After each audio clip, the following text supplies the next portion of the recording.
Bayangkan sebuah taman yang dipenuhi berbagai macam bunga dengan warna dan aroma yang berbeda-beda. Begitulah Indonesia, sebuah keberagaman yang mempesona dan perbedaan bukanlah halangan, melainkan kekayaan yang tak ternilai. Sebuah mosaik indah yang membentuk identitas kita. Maka dari itu, perkenalkan saya Naila Afifah, kelas 10A, siswi dari IMAN 9 Jakarta Timur.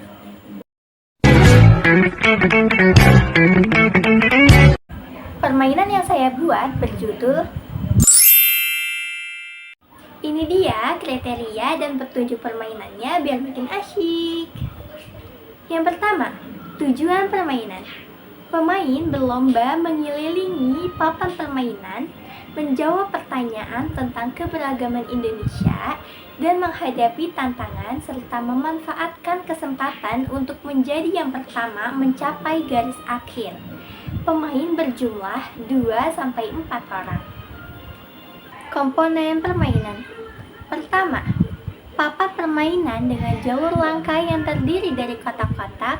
Setiap sisi papan mewakili wilayah Indonesia, misalnya Sumatera, Jawa, Kalimantan, dan Papua. Yang kedua, dadu. Fungsinya untuk mendapatkan hasil langkah berapa yang harus kita tempuh. Yang ketiga, pion. Masing-masing pemain wajib memiliki 1 pion.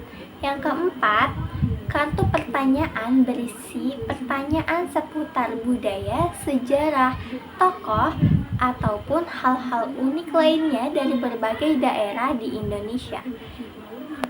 Yang kelima, itu ada kartu tantangan, berisi tugas atau rintangan yang harus diselesaikan pemain. Yang keenam, kartu kesempatan, berisi keuntungan atau bantuan yang bisa didapatkan oleh pemain. Ketiga, petunjuk permainan. Yang pertama, letakkan papan permainan di tengah area. Yang kedua, setiap pemain memilih 1 pion dan meletakkannya di kotak game start. Yang ketiga, tentukan urutan pemain. Yang keempat, pemain pertama melempar dadu dan memindahkan pionnya sesuai dengan angka yang ia dapat atau yang keluar dari dadu itu. Yang kelima, jika pemain mendarat di kotak yang ditandai sebagai pertanyaan, pemain harus mengambil kartu pertanyaan tersebut yang paling teratas dan menjawabnya. Jika jawaban benar, pemain tetap berada di kotak tersebut dan mendapatkan plus 2 poin. Jika jawaban salah, pemain harus mundur 2 langkah ke belakang. Yang keenam, kotak tantangan.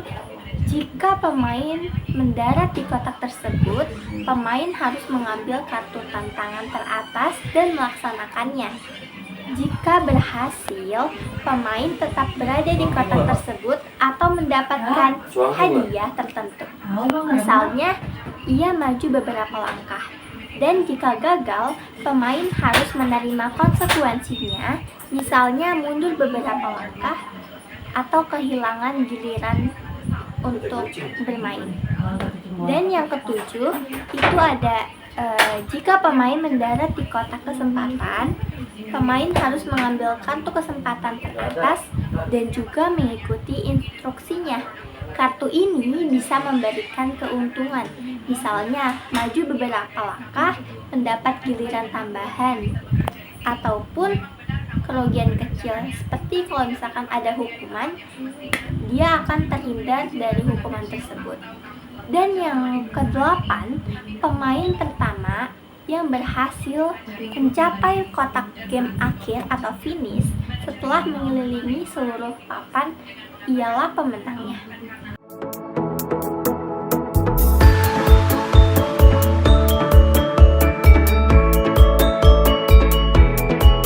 Cinta pada negeri kita, indahnya budaya kita, karya leluhur bangsa.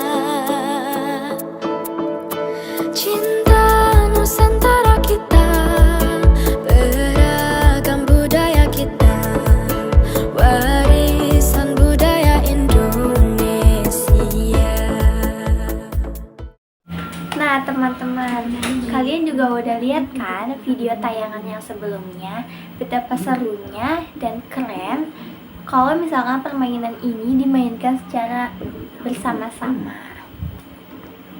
Oke, tujuan saya membuat permainan ini ialah yang pertama, untuk menanamkan cinta tanah air sejak dini. Jadi, dengan mengenal keberagaman lewat permainan, rasa bangga dan memiliki terhadap Indonesia itu tumbuh dengan sendirinya. Jadi, bukan cuma hafalan di buku, tapi pengalaman yang membekas. Yang kedua, membangun toleransi dan juga empati. Pemain belajar bahwa Indonesia itu luas dan penuh perbedaan. Ini secara nggak langsung ngajarin buat menghargai perbedaan dan punya pandangan yang lebih luas. Jadi kita lebih toleransi, lebih menghargai. Nah, yang ketiga, pembelajaran yang menyenangkan. Selain kita mendengarkan guru di kelas, membahas materi di kelas, dengan cara main monopoli seperti ini juga jauh lebih asik. Karena informasi tentang budaya dan kekayaan alamnya jadi lebih mudah diserap dan juga diingat. Yang keempat, mempererat kebersamaan. Permainan ini bisa dimainkan bareng keluarga maupun teman-teman. Jadi interaksi selama bermain bisa mempererat hubungan dan jadi sarana belajar bersama tentang Indonesia. Yang kelima nih teman-teman, yang pastinya itu untuk melestarikan budaya. Nah, dengan mengenalkan berbagai aspek budaya dalam permainan, kita turut adil dalam melestarikannya. Generasi muda jadi lebih aware dan tertarik untuk mencari tahu lebih dalam. Nah, intinya permainan edukatif kayak Gema Nusantara yang saya buat ini bukan cuma soal menang atau kalah. Lebih dari itu, ini adalah jembatan emas buat mengenalkan, mencintai, dan melestarikan keberagaman Indonesia dengan cara yang paling asik.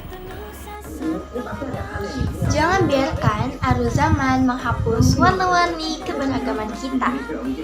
Justru, di dalam perbedaan itulah toleransi menjadi perekat yang menguatkan. Sekian dari saya. Wassalamualaikum warahmatullahi wabarakatuh.